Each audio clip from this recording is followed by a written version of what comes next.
People are you're either in victim mode or you are blaming. And when you can start owning your stuff and looking at yourself not as a victim, then your whole life changes. I believe that the universe gives us what we focus on. So if you identify as a victim and if you're focused on that, then the universe is going to give you experience after experience after experience that's just going to confirm that you are a victim. So I love this work that you're doing, that you're empowering people to say, you're not a victim. And for them to start identifying as unbroken. Your past does not need to be a predictor of your present or your future. But you have to decide. And there are people who, and a hard truth about this, I see it all the time, is, people don't want to invest in themselves. If you are not willing to step into it, you don't get to complain.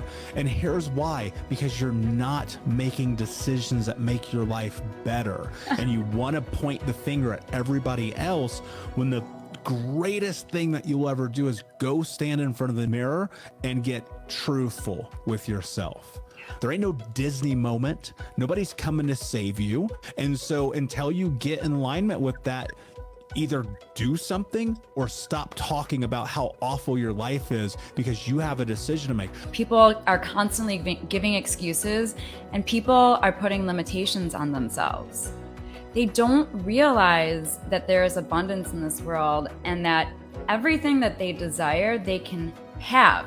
They stop themselves because of their limitations and their excuses. So I love this. There's no complaining, no excuses. Own up, take action, and make it happen, because no one else is going to do it for you.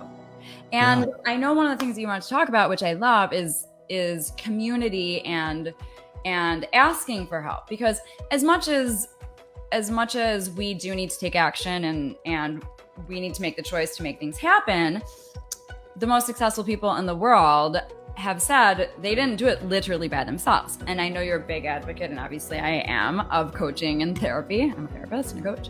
So, but it's not just that therapy and having a coach, it's also asking for help with whatever it is to help you get from A to Z in your business, in your life. So there is that internal moment. You have to have that moment of, I'm going to do this, and there's no excuses and no complaints.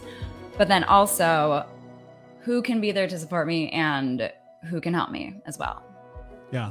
And chances are, if you really sit in this, it might change your life. You've only been able to get to where you are based on the knowledge and experience that you have. And if you're good at where you're at, great. If you're happy, if you're content, you already won. Like, that's the whole game. Like, fine. But if you're like, I want more, I want abundance, I want happiness and health and love and companionship and joy and have fruitfulness and all the things that life has available for you, chances are you're not going to get it on your own, because you've gotten as far as you can get with the tools that you have. And so you have to be willing to go and seek help. I mean, I have mentorship, and I'm mentored by some of the greatest minds in the world. You can visualize all you want. However, you have to also believe in what you're visualizing and believe in yourself. You can't just know and have the tools. You can't know it up here. You have to embody them in order for change to occur.